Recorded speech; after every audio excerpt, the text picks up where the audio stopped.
નમસ્કાર વિદ્યાર્થી મિત્રો, લાસ્ટ લેક્ચરમાં આપણે સાર્થક સંખ્યાને રિલેટેડ દાખલાઓ જોઈ ચૂક્યા છીએ. ત્યારબાદની વાત કરીએ તો ત્યારે આપણે ઉદાહરણના દાખલાઓ જોયેલા, સાથે સાથે સ્વાધ્યાયનો પણ એક દાખલો જોયેલો, સ્વાધ્યાય 2.11.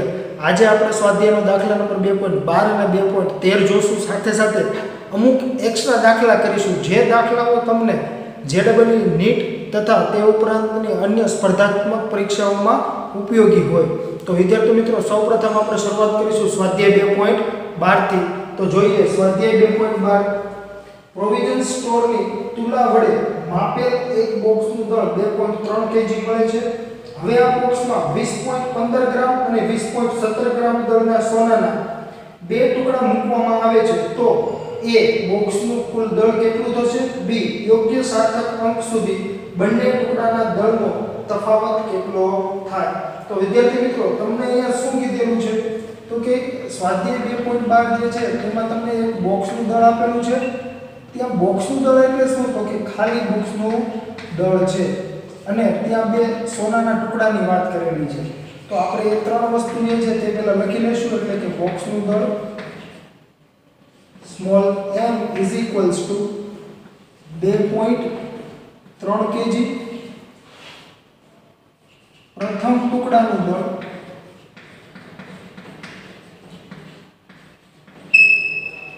m1 લખીએ તો કે m1 બરાબર 20.15 kg અને બીજા ટુકડાનું દળ તમને આપેલું છે 20.17. સોરી, અહીંયા kg નથી આપેલું, અહીંયા ગ્રામ આપેલું છે. અને બીજા ટુકડાનું આપેલું છે દળ તમને 20.17 ગ્રામ.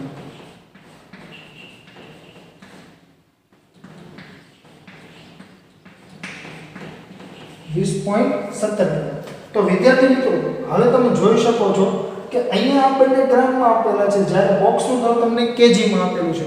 તો તમને એવું કીધું છે બોક્સનું કુલ દળ શોધો. કુલ દળ એટલે કે બોક્સ પ્લસ જે બંને ટુકડા તમે એમાં મૂકો છો તે સહિતનું દળ.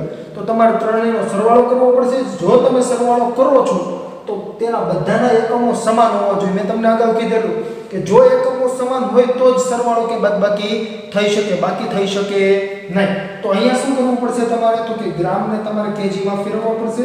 તો કે 1 kg બરાબર 1000 ગ્રામ. તો 1 ગ્રામ બરાબર કેટલા kg? તો કે 1/1000.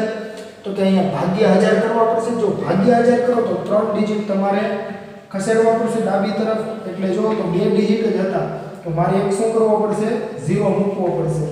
એટલે કે આટલા kg અને અહીંયા થશે 0.02017 kg. હવે ત્રણેયનો સરવાળો થઈ શકે. તો આપણે જે એ પૂછેલું તે લખી શકીએ અહીંયા કે બોક્સનું કુલ દળ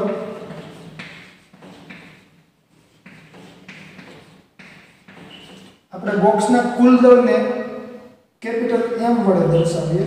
તો કેપિટલ M બરાબર small m plus m1 plus m2.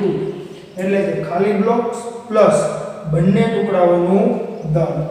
તો કેટલું છે? તો કે 2.3 પ્લસ 0.02015 પ્લસ 0.02017. ના બધા કેમાં છે? તો કે બધા કેજીમાં છે. તો એનો સરવાળો આપણે ચેક કરીએ કેટલો થાય છે. તો કે 2.3 પ્લસ 0.02015 પ્લસ 0.02017. તો તે થઈ જશે વિદ્યાર્થી મિત્રો 2.34 kg. પરંતુ જો તો આપણે સરવાળા બાદબાકીનો જે સાર્થક સંખ્યાને રિલેટેડનો જે નિયમ હતો, એટલે કે રાઉન્ડ ઓફ કરવાનો, તે શું હતો? તો કે જેમાં સૌથી ઓછા દશાંશ સ્થાન હોય એટલા ડિજિટ રાખવાના. તો એક જ છે, તો આપણે આન્સરમાં પોઈન્ટ પછી એક જ ડિજિટ રાખીશું અને એના પછીનો ડિજિટ ચેક કરો. જે 5 કરતાં નાનો છે એટલે આગળના ડિજિટમાં કોઈ ફેરફાર થશે નહીં. તો જવાબ શું થશે? તો કે 2.3 kg. ત્યાર પછીની વાત કરીએ તો તમને કીધેલું છે બંને ટુકડા જે છે એના દળોનો તફાવત. બંને ટુકડાના દળનો તફાવત ડેલ્ટા m બરાબર m2 m1. જો વિદ્યાર્થી મિત્રો, તફાવત શોધવાનો છે જે હંમેશા મોટું માઈનસ નાનું થશે ને તો મોટું કયું છે m2 અને નાનું દળ કયું છે m1 તો m2 m1 અને દળ છે એટલે દળને m વડે દર્શાવાય અને તફાવત કોનો લીધો છે દળનો તો દળની આગળ આપણે ડેલ્ટા મૂકીશું જે આ સાઇન જે છે એ શું દર્શાવે છે તો કે તફાવત દર્શાવે છે એટલે મેં તમને અગાઉ પણ કીધેલું તો અહીંયા લખાશે માટે ડેલ્ટા m બરાબર 20 જો અહીંયા હવે હું તમને વાત કરું અહીંયા કેજી માં છે હું તફાવત કેજી માં લઈશ તોય ચાલશે અથવા તો અહીંયા ગ્રામમાં છે તો ડાયરેક્ટલી તમે સરળતાથી કરી શકશો અહીંયા બાદ બાકી એટલે આપણે એને ગ્રામમાં પણ રાખી શકીએ 20.17 ગ્રામ માઈનસ 20.15 ગ્રામ તો તફાવત થઈ જશે 0.02 ગ્રામ તો આ થઈ જશે તમારો આન્સર અહીંયા જો વિદ્યાર્થી મિત્રો તમે જોવા જશો તમને એવું થશે કે સરવાળા બાદબાકીમાં સર તમે કીધેલું કે પોઈન્ટ પછી જેટલા દશાંશ સ્થાનો હોય એટલા જ હોવા જોઈએ તો અહીંયા ઓલરેડી જવાબમાં એક જ આવે છે એટલે આને આપણે રાઉન્ડ ઓફ નથી કરતા જવાબ જ એવો આવ્યો જેમાં એક જ સાર્થક અંક છે તો એને એમનું રહેવા દેવાનું તો કાંઈ તમારાથી થશે નહીં તો વિદ્યાર્થી મિત્રો ત્યારબાદની વાત કરીએ તો સ્વાધ્યાયનો દાખલા નંબર 2.13 તો સ્વાધ્યાયનો દાખલા નંબર 2.13 જે છે તે શેના રિલેટેડ છે તેની પહેલા આપણે ચર્ચા કરીએ તો કે સ્વાધ્યાયનો દાખલા નંબર 2.13 જે છે તે આપણે અગાઉ જે જોઈ ચૂકેલા પ્રતિશત ત્રુટિ સાપેક્ષ ત્રુટિ તેના રિલેટેડ છે અને સાથે સાથે તેમાં તમને એક મૂલ્ય આપશે જે મૂલ્યને તમારે સાર્થક સંખ્યાના જે કંઈ નિયમો છે રાઉન્ડ ઓફ કરવાના તેને આધારે તમારે તે ભૌતિક રાશિના મૂલ્યને રાઉન્ડ ઓફ કરવાનું છે તો હવે આપણે આના પછી જોઈશું સ્વાધ્યાયનો દાખલા નંબર 2.13 તો સ્વાધ્યાયનો દાખલા નંબર 2.13 છે તે શું કહે છે કે જોઈએ તો કે એક ભૌતિક રાશિ p નો માપક યોગ્ય ચાર રાશિઓ a b c અને d સાથેનો સંબંધ આ મુજબ છે જ્યાં તમને એક સૂત્ર આપેલું છે કેપિટલ P બરાબર a⁻³ b⁻²/ √c * d જ્યાં a b c અને d માં પ્રતિશત ત્રુટિ અનુક્રમે 1%, 3%, 4% અને 2% છે તો p માં પ્રતિશત ત્રુટિ શોધો જો ઉપરયુક્ત સંબંધનો ઉપયોગ કરીને ગણતરી કરતા p નું મૂલ્ય 3.763 મળતું હોય તો તમે આ પરિણામને કયા મૂલ્ય સુધી રાઉન્ડ ઓફ કરશો તો વિદ્યાર્થી મિત્રો ત્યાં તમને એક સૂત્ર આપેલું છે જે સૂત્ર છે p = a⁻³ b² / √c * d હવે તમને ત્યાં શું પૂછેલું છે તો કે બે ભાગ પડેલા છે જો તમને ત્યાં ત્રણેયની ત્રુટિઓ આપેલી છે પ્રતિશત ત્રુટિને કહે છે તો p માં પ્રતિશત ત્રુટિ શોધો પછી કહે છે જો ઉપરયુક્ત સંબંધનો ઉપયોગ કરીને ગણતરી કરતા p નું મૂલ્ય 3.763 મળતું હોય તો તમે આ પરિણામને કયા મૂલ્ય સુધી રાઉન્ડ ઓફ કરશો એટલે તમને p નું મૂલ્ય આપેલું છે કે તેને ક્યાં સુધી રાઉન્ડ ઓફ કરશો તો ઉપરયુક્ત પરિણામને આધારે કીધું છે તો કયું પરિણામ તો કે p માં પ્રતિશત ત્રુટિ શોધો એવું કીધું છે તો p ની પ્રતિશત ત્રુટિ જેટલી મળે છે એમાં જેટલા સાર્થક અંકો છે તેટલા જ સાર્થક અંકો આપણે p ના મૂલ્યમાં રાખી શકીએ તો એટલા માટે સૌપ્રથમ આપણે શોધશું p માં પ્રતિશત ત્રુટિ તો એટલા માટે હું તમને વિદ્યાર્થી મિત્રો એક વસ્તુ સમજાવીશ કે અગાઉ જ્યારે આપણે પ્રતિશત ત્રુટિને સાપેક્ષ ત્રુટિ જોઈ લીધી ત્યારે મેં તમને કીધેલું કે જ્યારે તમને કોઈ સૂત્ર આપેલું છે એમાં રાશિઓ ગુણાકાર કે ભાગાકારમાં છે ત્યારે તમારે શું કરવાનું એટલે કે મેં તમને કીધેલું કે z = ab/c અહીંયા x y અને z છે ધારો કે તો સાપેક્ષ ત્રુટિ શું મળે તો કે ડેલ્ટા z ના છેદમાં z બરાબર મેં તમને કીધું પહેલા તો ગુણાકાર ભાગાકારનો નિયમ વાપરવાનો એટલે કે ડેલ્ટા a ના છેદમાં બધાની સાપેક્ષ ત્રુટિનો સરવાળો પ્લસ ડેલ્ટા b ના છેદમાં b પ્લસ ડેલ્ટા c ના છેદમાં c પછી મેં તમને શું કીધેલું તો કે મેં તમને કીધેલું કે જે કાંઈ ઘાતાંકો છે તેને ગુણાકારમાં મૂકી દેશું ઘાતાંકના નિયમ પ્રમાણે તો આ જે તમને મળે છે કઈ ત્રુટિ છે તો કે સાપેક્ષ ત્રુટિ છે તમને અહીંયા પૂછેલી છે કઈ તો કે પ્રતિશત ત્રુટિ તો કરવાનું શું થાય તો કે કાંઈ નહીં સાપેક્ષ ત્રુટિ ગુણ્યા શું કરો એટલે પ્રતિશત ત્રુટિ મળી જાય અને અહીંયા આપણે પહેલા સાપેક્ષ ત્રુટિ શોધીએ પછી પ્રતિશત ત્રુટિ શોધીએ જે અગાઉનો એક આપણે દાખલો જોયેલો ઉદાહરણનો એના જેવું નહીં થાય શું કરવા કેમ કે અહીંયા તમને જે abc આપેલા છે એના મૂલ્યો નથી આપેલા પ્રાયોગિક મૂલ્યો આપેલા નથી જો તમને એવું કીધું કે a બરાબર 2 ± 0.1 b બરાબર આવી કિંમત આપે c બરાબર આવી કિંમત આપે તો તમે ડેલ્ટા a અને a જે છે એ કેટલો થશે 2. એવી રીતે તમે એની કિંમત મૂકીને સાપેક્ષ ત્રુટિ શોધીને પછી પ્રતિશત ત્રુટિ શોધી લે. પરંતુ એવું તો તમને અહીંયા કીધેલું નથી. તો શું કરવાનું? તો કે ગુણ્યા 100 હોવા જોઈએ. તો કાંઈ વાંધો નહીં, હું અહીંયા શું કરી દઈશ? ગુણ્યા 100. તો આ જો તો z માં પ્રતિશત ત્રુટિ તમને મળી જશે. તો અહીંયા ગુણ્યા 100 હું કરું ડાબી બાજુ, તો મારે શું કરવું પડે? તો કે જમણી બાજુ ગુણ્યા 100 કરવા પડે, કેમ કે ગણિતનો નિયમ છે. તો અહીંયા જો આખાના ગુણ્યા 100 કરીશ તો થશે શું? હવે આ ગુણ્યા 100 અંદર દરેક પદને મળશે ને, તો એ ગુણ્યા 100 શું થઈ જશે? Delta a/1. અહીંયા ગુણ્યા 100 થશે. એવી જ રીતે અહીંયા પણ ગુણ્યા 100 થશે અને અહીંયા પણ ગુણ્યા 100 થઈ જશે. એટલે આ 100 નીકળી ગયા. તો એનો મતલબ શું થઈ ગયો?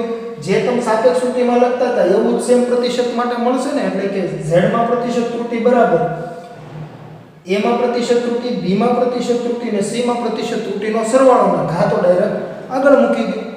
સમજાણો વિદ્યાર્થી મિત્રો? એટલા માટે અહીંયા આપણે એવી રીતે ડાયરેક્ટલી લખી શકીએ. તો તમે ડાયરેક્ટલી ત્યાં લખી શકો કે p માં પ્રતિશત ત્રુટિ, p માં પ્રતિશત ત્રુટિ શું હોય? તો કે ડેલ્ટા p ના છેદમાં p, આ સાપેક્ષ ત્રુટિ થઈ અને એના ગુણ્યા 100. તો એવી જ રીતે અહીંયા પણ શું થશે? તો મેં તમને કીધેલું જે ઘાત છે એને આગળ લઈ લો અને સાપેક્ષ ત્રુટિ લખી દેવાની. એવી જ રીતે અહીંયા મેં તમને કીધેલું બીજા માટે પણ થશે. એટલે કે ઘાત છે એ આગળ ગુણાકારમાં આવશે અને સાપેક્ષ ત્રુટિ લખી દઈશું.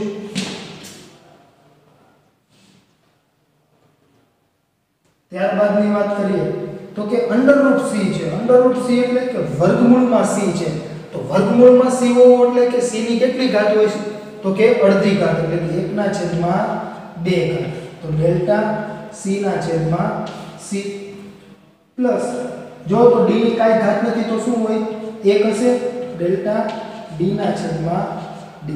તો જો તો વિદ્યાર્થી મિત્રો તમે અહીંયા ગુણ્યા 100 કરેલા છે. જો આ 100 નો હોત તો તમે આવી રીતે તો લખતા હતા ને, જેમ હમણાં મેં તમને સમજાવ્યું. અહીંયા ગુણ્યા 100 કર્યું તો તમારે શું કરવું પડશે? આ જમણી બાજુના આખાના ગુણ્યા 100 અને આખાના ગુણ્યા 100 કરો તો દરેક પદના ગુણ્યા 100 થાય કે ન થાય? તો આ દરેક પદના ગુણ્યા 100 થઈ જશે. તો તમને અહીંયા શું મળશે? તો કે ગુણ્યા 100. અહીંયા પણ શું મળશે? તો કે ગુણ્યા 100. એવી જ રીતે અહીંયા પણ શું થઈ જશે? તો કે ગુણ્યા 100. તો જો તો વિદ્યાર્થી મિત્રો ડાયરેક્ટલી તમને પ્રતિશત ત્રુટિ મળી ગઈ કે નહીં? જે કઈ રીતે થશે? તો કે સાપેક્ષ ત્રુટિની જેમ જ થશે. બધાની સાપેક્ષ ત્રુટિનો સરવાળો અને ઘાતાંકો આગળ હતી એવી જ રીતે અહીંયા બધાની પ્રતિશત ત્રુટિનો સરવાળો અને ઘાતાંકો આગળ ગુણાકાર. તો હવે આપણે મૂકી દઈએ અહીંયા તમને જે કંઈ આપેલું છે તે. તો કે a માં પ્રતિશત ત્રુટિ, b, c અને d માં પ્રતિશત ત્રુટિ તમને કીધેલી છે 1, 3, 4 અને 2. તો 1% અહીંયા કીધી છે, 3% અહીંયા કીધેલી છે 4% અને અહીંયા d માં જે પ્રતિશત ત્રુટિ છે એ કીધેલી છે 2%.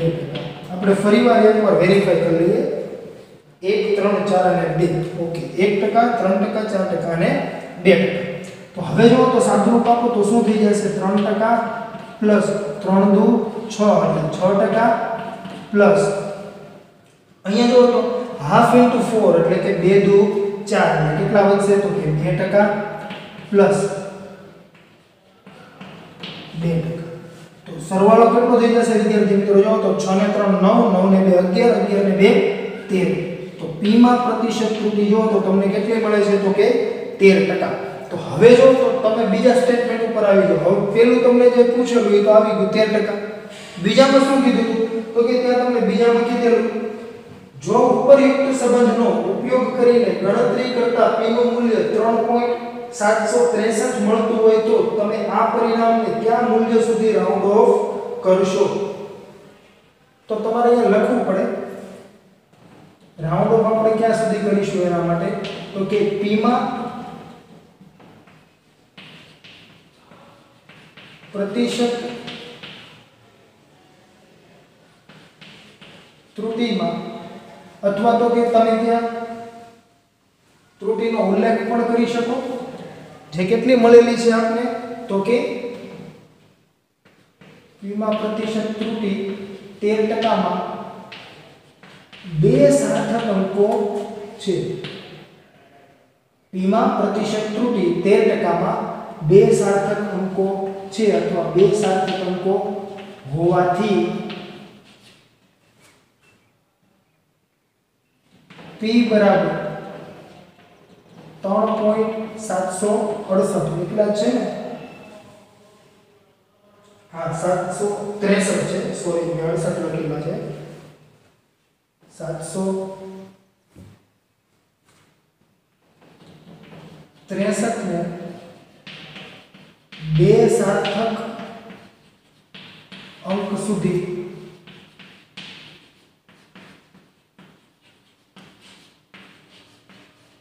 રાઉન્ડ ઓફ કરતા શું મળશે? તો કે p બરાબર 3 પોઈન્ટ. જો હવે તમારે એક જ ડિજિટ લખવાનો છે કેમ કે આમાં બે સાર્થક અંકો છે એટલે p ના મૂલ્યને પણ આપણે બે સાર્થક અંકો સુધી રાઉન્ડ ઓફ કરશું કેમ કે તમને કીધું હતું કે ઉપરયુક્ત પરિણામ એટલે કહ્યું કે p માં પ્રતિશત ત્રુટિને આધારે તમે p ના મૂલ્યને રાઉન્ડ ઓફ કરો. તો કે બીજું જે છે એ આંકડો શું છે 7 અને એની પાછળનો ડિજિટ જોવો પડશે જે 6 છે જે 5 કરતા મોટો છે તો 7 માં 1 ઉમેરશું એટલે 3.8 મળે. તો આ વિદ્યાર્થી મિત્રો વાત થઈ સ્વાધ્યાયના દાખલા નંબર 2.13 ની. તો અહીંયા જો બે સાર્થક અંકો હતા એટલે આપણે બે સુધી રાઉન્ડ ઓફ કર્યો, 3 મળતા હોત તો 3 ડિજિટ રાખત તો 3.76 થાત કેમ કે 3 જે છે એ 5 કરતા નાના છે એટલે 6 માં કાંઈ ફેરફાર થશે નહીં, 6 હતા એમને. ત્યાર પછીની વાત કરીએ વિદ્યાર્થી મિત્રો તો એક એક્સ્ટ્રા દાખલો છે જે આપણે ઉદાહરણનો દાખલો જોયેલો જે મેં તમને કીધેલું કે ઘનતા બરાબર દળ ભાગ્યા કદ અને જે કંઈ ઘનતામાં પ્રતિશત ત્રુટિ છે અથવા તો કે સાર્થક અંકોને આધારે જે કંઈ મૂલ્ય મળે તેને રાઉન્ડ ઓફ કરવાનું એવી બધી આપણે વાત કરેલી.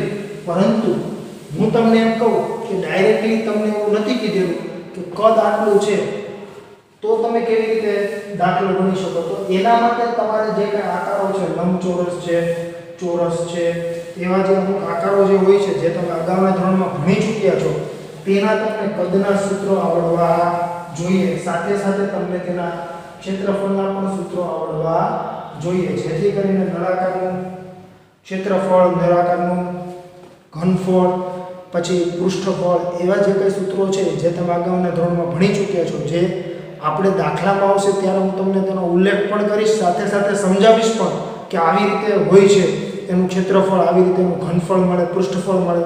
પરંતુ તેમ છતાં તમને પણ જે થોડા ઘણા આવડવા જોઈએ જેથી કરીને તમે જ્યારે કોઈ અવનવો દાખલો અથવા તમે એમ કહો કે કોઈ અઘરો દાખલો છે અથવા ટ્વિસ્ટેડ છે એમાં હોતું કંઈ નથી હોતું જેમાં તમને આ રીતના કોઈ આકારોને આધારે તમને પૂછતા હોય છે દાખલો.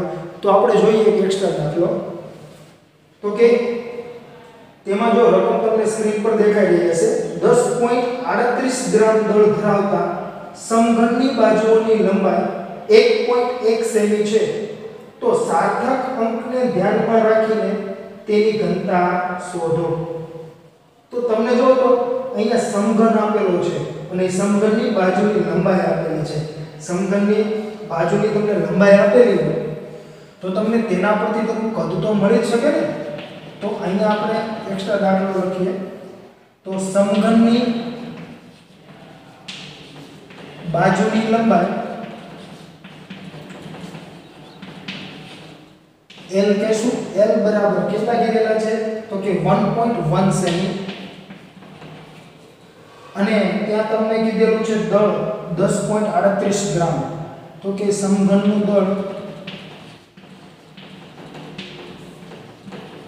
દળને આપણે એમ વડે દર્શાવીશું માસ એટલે 10.38 ગ્રામ. તો તમને ત્યાં પૂછેલું છે શું તો કે સાર્થક અંકને ધ્યાનમાં રાખીને તેની ઘનતા શોધો. તો વિદ્યાર્થી મિત્રો તમારે ઘનતા શોધવાની છે. જો ઘનતા શોધવી તો તમારે દળ અને કદ બે વસ્તુ જોઈએ. તો અહીંયા તમને ડાયરેક્ટલી કદ નથી આપેલું તો પણ તમને મળી શકે. કઈ રીતે તો કે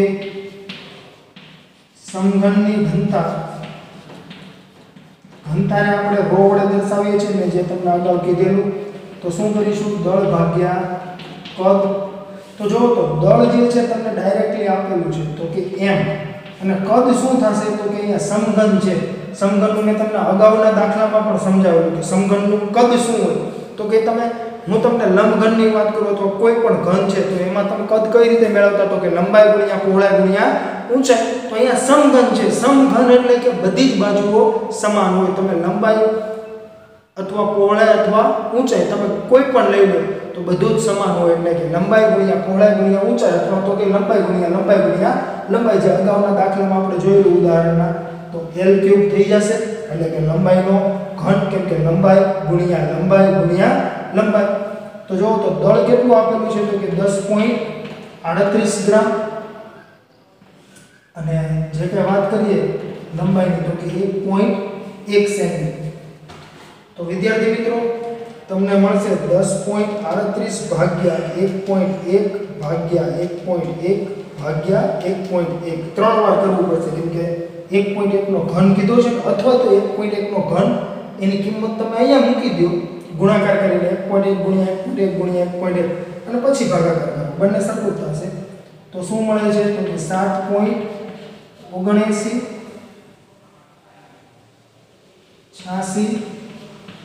47 6 3 3 3 5 જો આટલા બધા મળે છે તમને. પરંતુ તમારે તમે શું કીધું સાર્થક અંકોને ધ્યાનમાં રાખીને લખવાનું. આ તો તમને સમજ પડે એટલા માટે મેં આ સ્ટેપ લખેલું છે.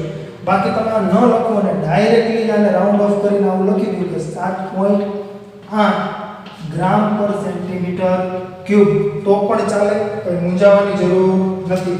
તો અહીંયા તમે 7.8 મેં જે લીધા છે તો 7.8 ગ્રામ પર સેન્ટીમીટર ક્યુબ મેં શું કરવા કરેલા છે તો કે વિદ્યાર્થી મિત્રો મેં તમને અગાઉ કીધેલું કે જ્યારે ગુણાકાર કે ભાગાકાર હશે ત્યારે આપણે શું કરીએ છીએ અથવા કયો નિયમનું પાલન કરવાનું હોય છે તો કે જેમાં સૌથી ઓછા સાર્થક અંકો હોય તેને અનુલક્ષીને આપણે રાઉન્ડ ઓફ કરીશું.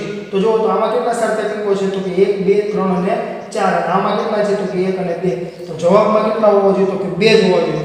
તો કે અહીંયા પોઈન્ટ પછી જે બીજો ડિજિટ છે એ જોવો તો એના પછીનો ડિજિટ જે છે એ 5 કરતા મોટો છે તો આમાં તમારે 1 ઉમેરવો પડશે. એટલે જે 7 છે એમાં 1 ઉમેરશો તો કેટલા થઈ જશે 8. એટલે જવાબ શું મળશે તો કે 7.8 ગ્રામ પ્રતિ સેન્ટીમીટર ક્યુબ.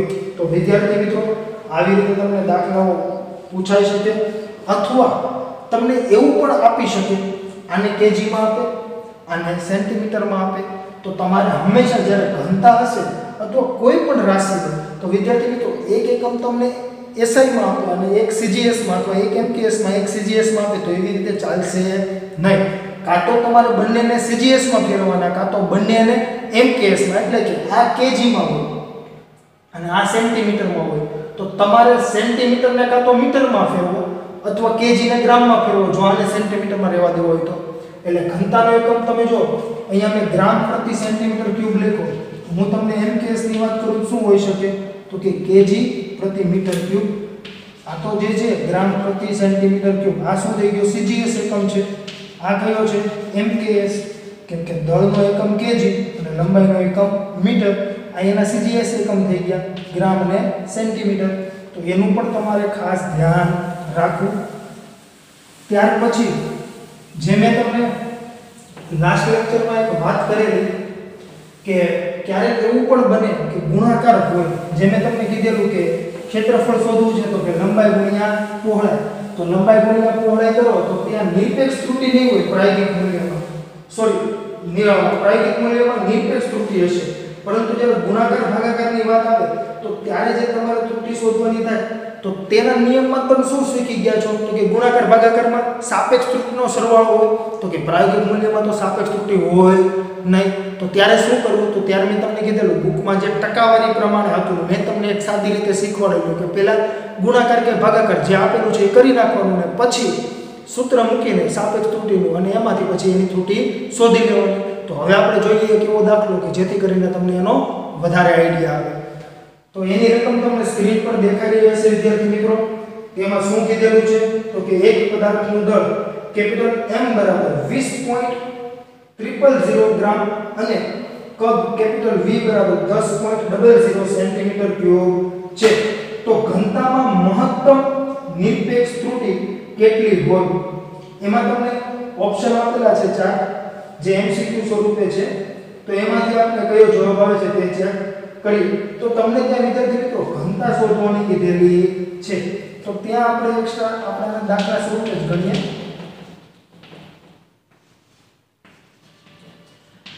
આવા બધા જે દાખલાઓ હોય છે જે તમારે ZEE નીટમાં પૂછાતા હોય છે, હું તમને વાત કરું તો કે ઉદાહરણ જે આપણે ઉદાહરણ જોયેલું કેપિટલ T બરાબર 2π √L/G જેનો જવાબ 2.7 જેવો આવતો તો આપણે 3% પ્રતિશત ત્રુટિ લેતા હતા.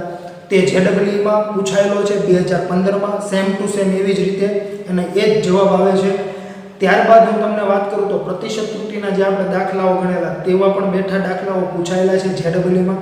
એટલે વિદ્યાર્થી મિત્રો, ફિઝિક્સમાં આપણે જે કાંઈ ભણી રહ્યા છે, હું તમને જે એક્સ્ટ્રા દાખલાઓ ગણાવું છું અથવા જે કાંઈ થિયરી ભણાવું છું તે બધું જ જે છે તમારું ZEE અને નીટમાં જે બધા જ ટોપિકો આવરી લેવામાં આવેલા છે.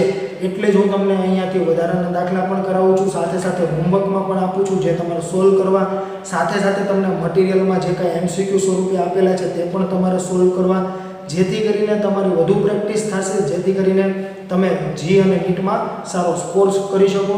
અને આ ચેપ્ટરમાં એક ટોપિક જે છે જે હું તમારો બાકી રાખીશ ZEE નીટ માટેનો. આ જે બધા ટોપિકો આપણે ભણ્યા છે તે તમારે ZEE નીટમાં આવશે જ. અને જેવા દાખલાઓ મેં તમને કરાવેલા છે તેવા દાખલાઓ આવે છે, સાથે સાથે તમારી પ્રેક્ટિસ માટે મેં MCQ આપેલા છે, અન્ય દાખલાઓ મેં તમને હોમવર્કમાં આપેલા છે. તે બધું જ તમારે સારી રીતે પ્રેક્ટિસ કરવી, કેમ કે તેમાંથી પણ પૂછાતું હોય છે.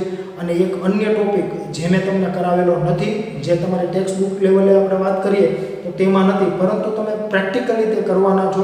જે મેં તમને કીધેલું કે તમે જ્યારે અહીંયા હાજર થશો અમારી સન્મુખ, ત્યારે તમે vernier callipers, micrometer, screw gauge અને તેના પ્રેક્ટિકલ કરવાના છો, સ્ફેરોમીટરના તેના.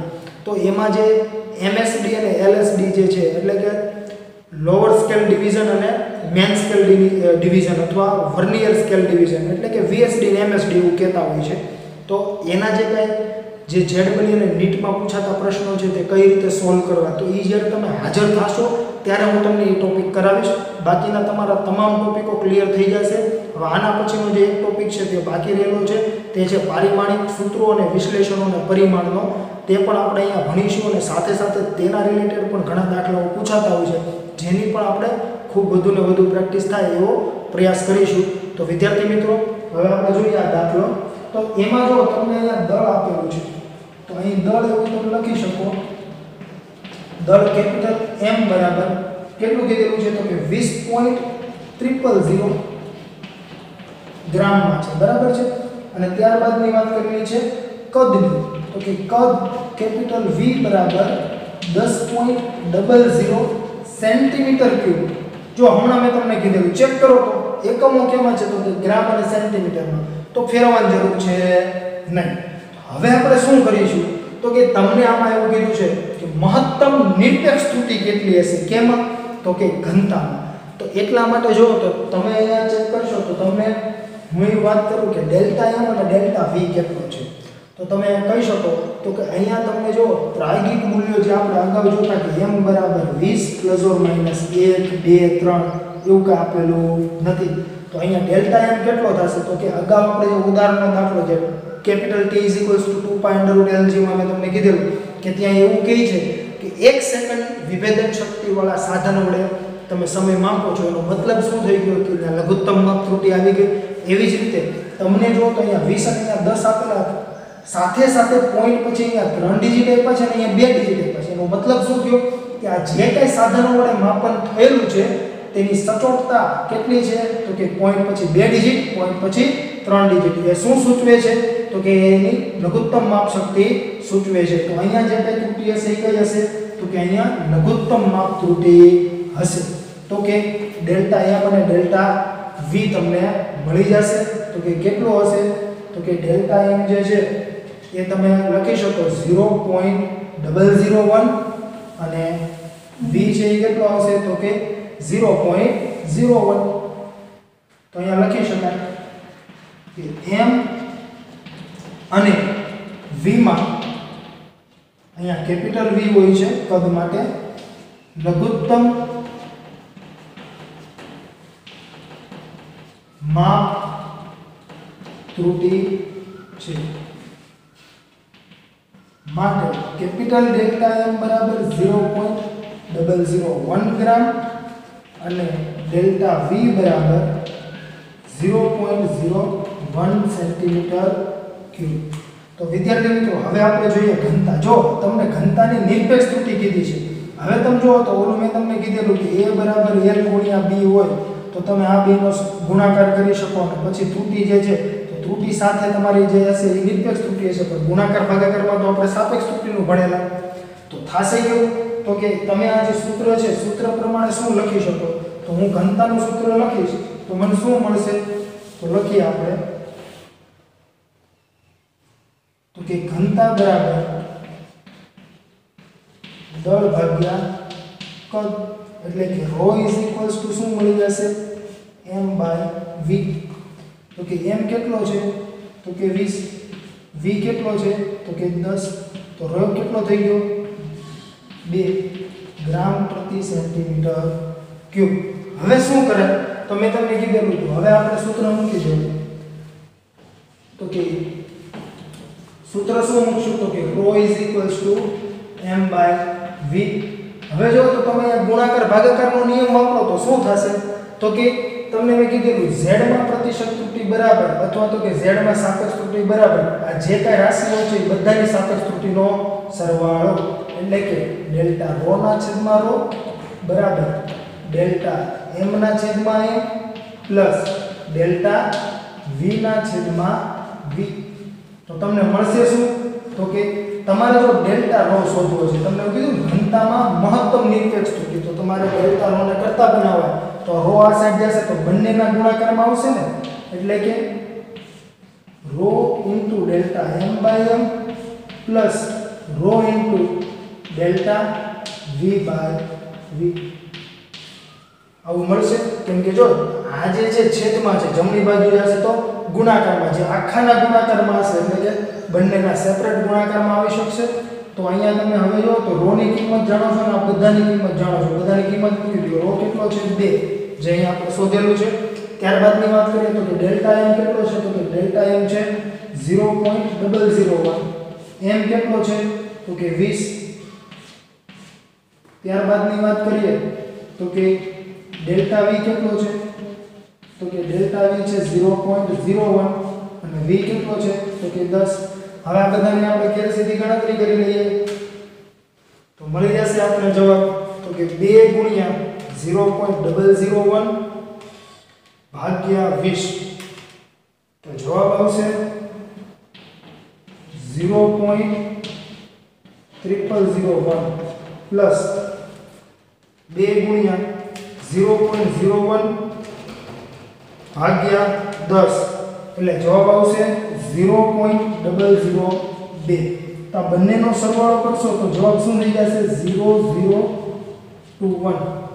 તો જો તો હવે આવો તમને ઓપ્શનમાં જવાબ આપેલો નથી. તમને ત્યાં જવાબ શું આપેલો છે? તો કે જવાબમાં તમને 4 ઓપ્શન છે, એમાં 0.001, 0.010, 0.100 અને 0.002.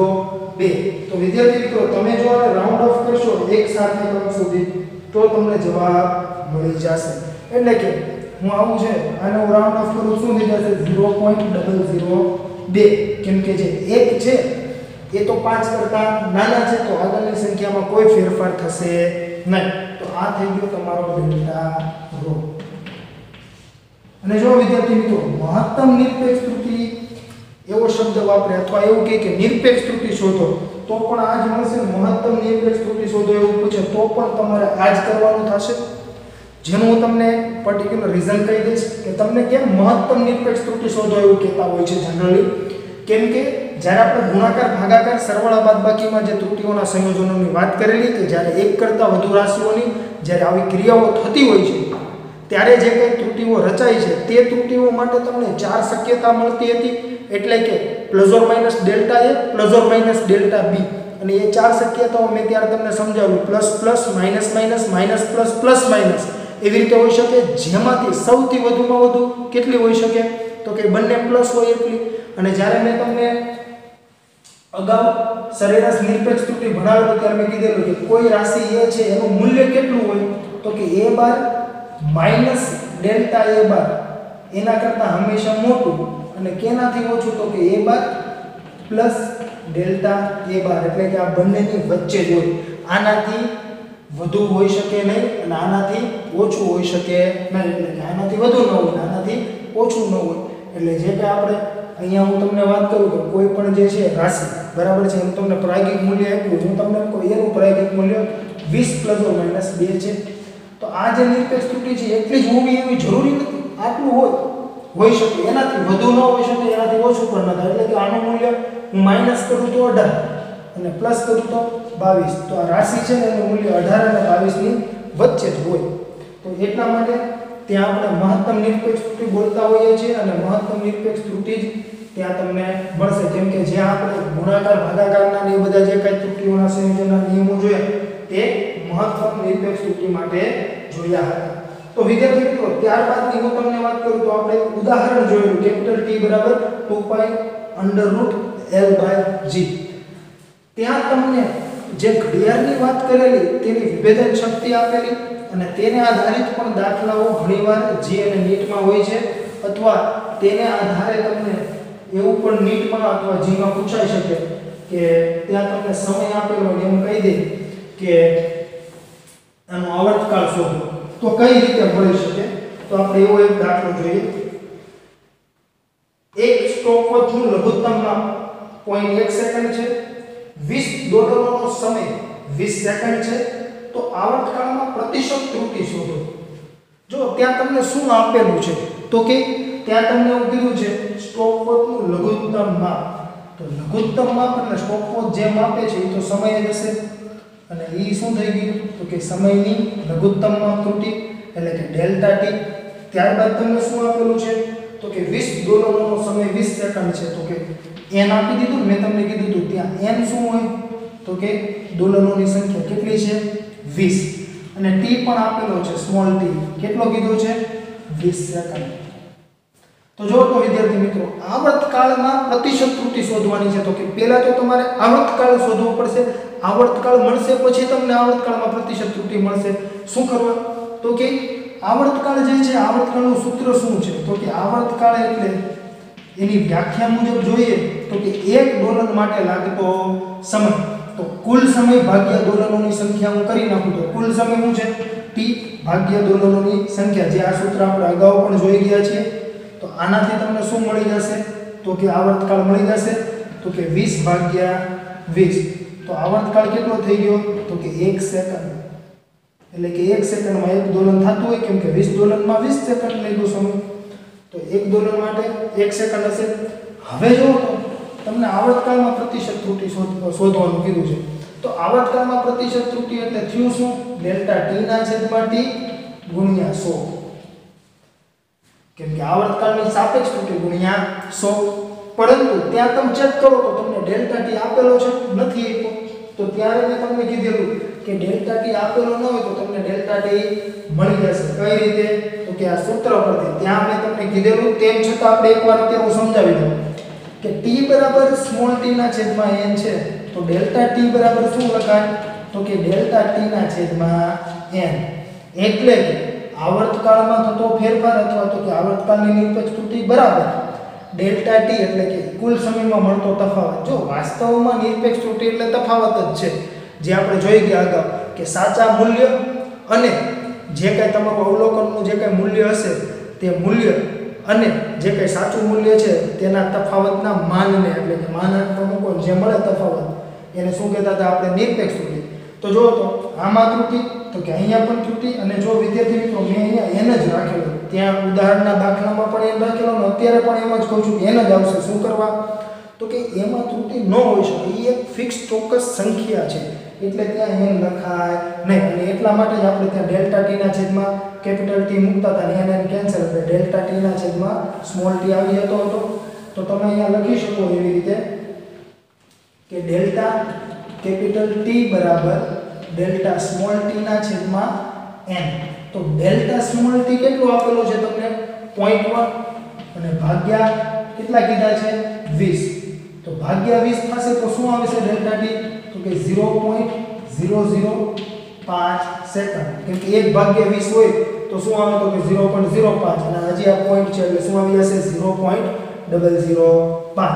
તો તમને હવે શું કીધું છે આવર્તકાળમાં પ્રતિશત ત્રુટિ. તો કે આવર્તકાળમાં પ્રતિશત ત્રુટિ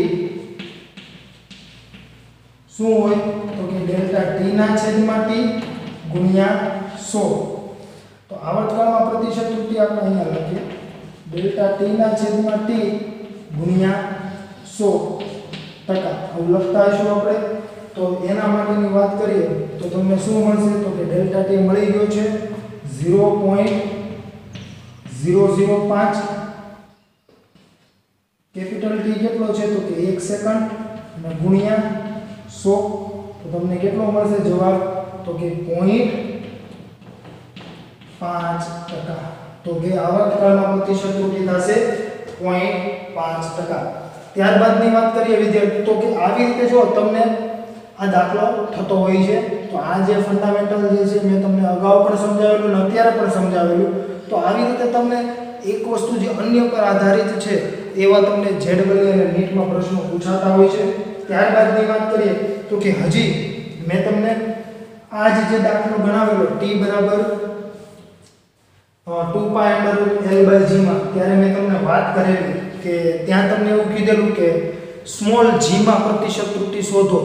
તો કે નહીં, તમને એવું કીધેલું નહોતું. ત્યાં શું કીધેલું તો કે g ના માપનમાં કેટલી ચોકસાઈ હશે એવું કીધું હતું. અને ત્યારે મેં તમને કીધેલું તમને કોઈ એવું પૂછે કે માપનમાં કેટલી ચોકસાઈ છે એ કેને આધારે ખબર પડે તો કે એમાં ત્રુટિ કેટલી છે. જેમાં વધુ ત્રુટિ હશે એમાં ચોકસાઈ કેવી હશે ઓછી હશે.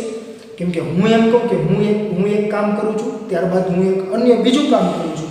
જો આ કામમાં મારે વેરિએશન વધુ આવતું હોય અને આ કામમાં વેરિએશન ઓછું આવતું હોય તો મારું સારું કામ કયું કહેવાય તો કે જેમાં વેરિએશન ઓછું હોય તે. વેરિએશન એટલે શું તો કે તફાવત.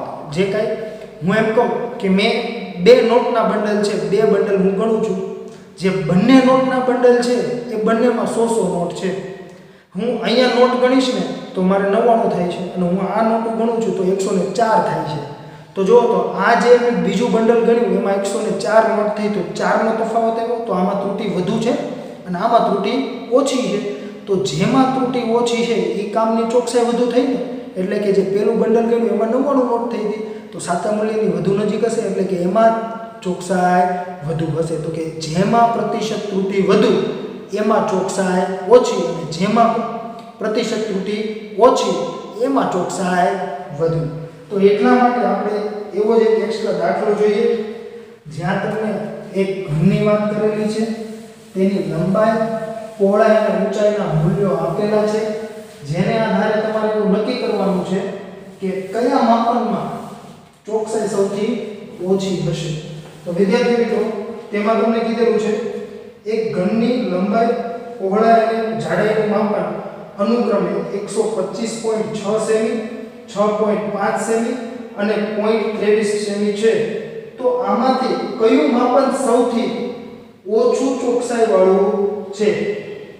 તો ત્યાં જો તમને કોઈ પણ જાતનું પ્રાયોગિક મૂલ્ય સાથે આપેલું નથી તો ત્યાં તમારે શું કરવું પડશે તો કે આપણે અહીંયાની વાત કરીએ આ દાખલાની તો તમને ત્યાં n શું આપેલું છે 125.6 સેમી, b શું આપેલું છે તો કે 6.5 સેમી અને જાડાઈને આપણે d વડે દર્શાવીએ તો 0.23 સેમી. તો આમાં વિદ્યાર્થી મિત્રો જે મેં આપણે તમને વાત કરેલી ચોકસાઈ વાળી તેને આધારે આપણે દાખલો ગણીશું. તો આમાં તમારે શું ચેક કરવાનું પ્રતિશત ત્રુટિ કેમાં સૌથી વધુ છે. જેમાં ત્રુટિ સૌથી વધુ તેમાં ચોકસાઈ સૌથી ઓછી.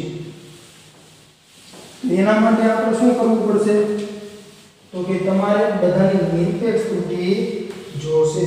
તો કે નિરપેક્ષ ત્રુટિ આપણે કેવી રીતે મેળવશું તો કે અહીંયા તો નિરપેક્ષ ત્રુટિ છે ને તો મેં તમને શું કીધેલું જ્યારે પ્રાયોગિક મૂલ્ય નથી આપ્યું ત્યારે તમારે શું લેવાનું તો કે મારે અહીંયા ડેલ્ટા જોતો હોય એટલે કે અહીં ચોક બદલાવી લો વિદ્યાર્થી મિત્રો. અહીં માપનમાં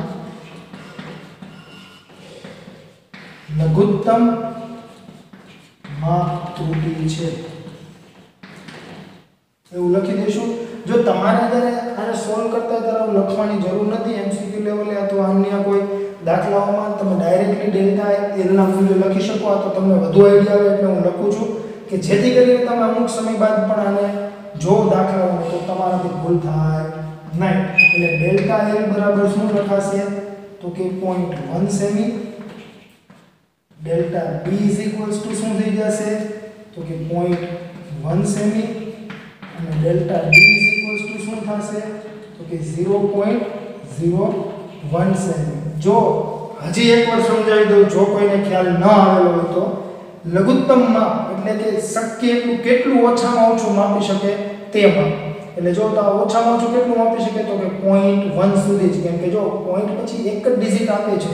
જે મેં તમને કીધેલું તમારી સ્કેલ વડે તમે માપો તો તમે શું માપી શકો 1.1 1.2 સેમી 1.3 સેમી. એનો મતલબ શું થયો તમે ઓછામાં ઓછું કેટલું માપી શકો તો કે 0.1. શું કરવા તો કે 1 અને 0 વચ્ચે તમે 10 કાપા છે તો તમે ચેક કરો તો એ જે બે કાપા વચ્ચેનું ક્રમિક મૂલ્ય કેટલું થાય તો કે 0.1 જ હોય.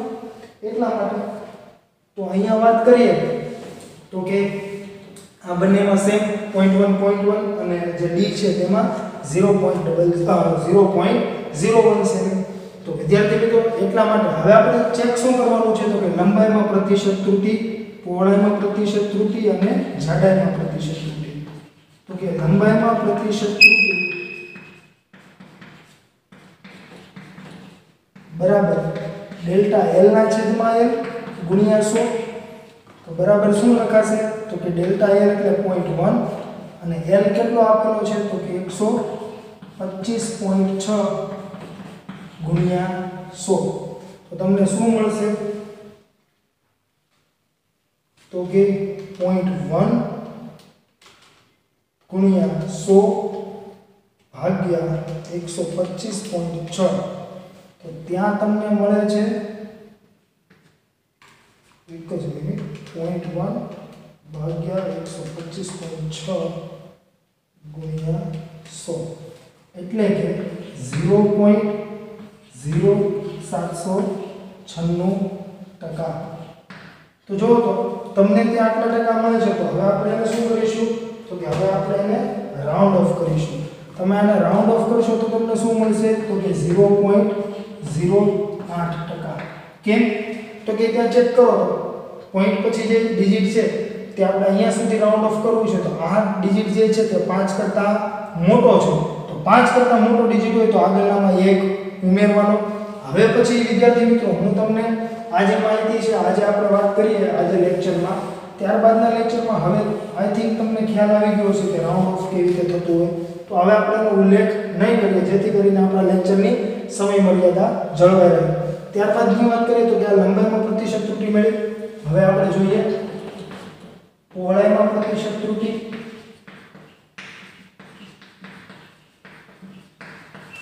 તો કે પહોળાઈમાં પ્રતિશત ત્રુટિ જે છે તે ડેલ્ટા બી ના છેદમાં બી ગુણ્યા 100 is equals to delta B જે છે એ કેટલો થશે તો 0.1 ભાગ્યા 6.5 ગુણ્યા 100 ઇઝ ઇક્વલ્સ ટુ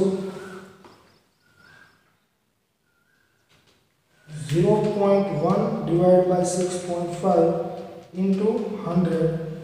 તો તમને ત્યાં મળશે 1.5384 જેવું કંઈક મળે છે. એટલે આપણે 53.8 રાખીએ બરાબર. અને આને બે ડિજિટમાં રાઉન્ડ ઓફ કરીએ તો જો તો 8 છે તો 1 પોઈન્ટ તમે આવું પણ લખી શકો 54%.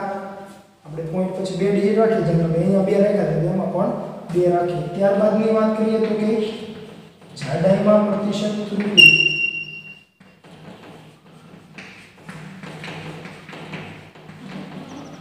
ડેલ્ટા ડી ના છેદમાં ડી ગુણ્યા 100.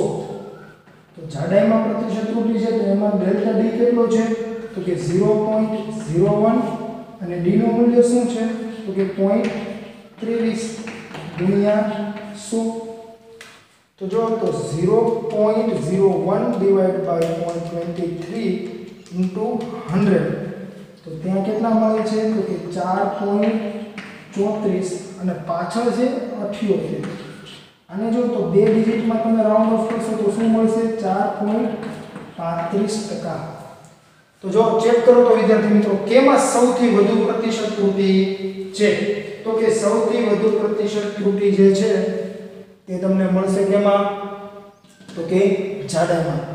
જો અહીંયા જે કઈ લંબાઈની વાત કરીએ તો લંબાઈમાં કેટલી મળે છે, તો કે 0.08%, પહોળાઈમાં તો કે 1.54% અને જાડાઈમાં તો કે 4.35%. જેમ હમણાં મેં તમને વાત કરેલી કે સૌથી વધુ ચોકસાઈવાળું મૂલ્ય કયું કહેવાય, તો કે સૌથી વધુ ચોકસાઈ કયા માપનમાં છે, તો કે જેમાં ત્રુટી સૌથી ઓછી છે એમાં. અને સૌથી ઓછું ચોકસાઈવાળું કયું કહેવાય, તો કે જેમાં ત્રુટી સૌથી વધુ હોય. તો અહીંયા સૌથી વધુ ત્રુટી કેમાં છે, જાડાઈમાં. તો કે સૌથી ઓછું ચોકસાઈવાળું માપન કયું હશે, તો કે જાડાઈ. તમને જો ત્યાં એ જ પૂછે તો આમાંથી કયું માપન સૌથી ઓછું ચોકસાઈવાળું છે, તો તમારે ત્યાં શું લખી દેવાનું, તો કે જાડાઈમાં પ્રતિશત ત્રુટી સૌથી વધુ હોવાથી તેના માપનમાં ચોકસાઈ સૌથી ઓછી હશે. તો એટલા માટે અહીંયા આપણે લખીએ આથી જાડાઈના માપનમાં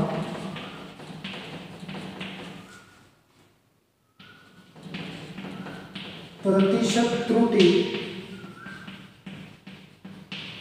સૌથી વધુ હોવાથી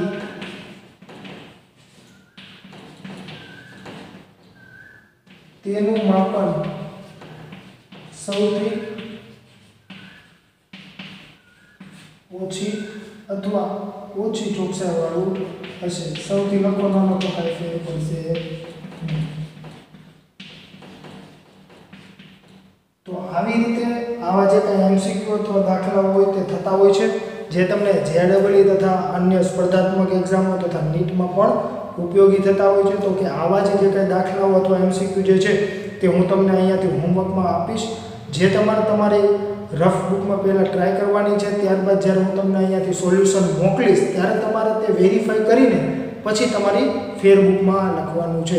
અને જો આમાં કોઈ પણ જાતનો પ્રશ્ન હોય તો તમે મારો સંપર્ક કરી શકો છો. અસ્તુ, આભાર.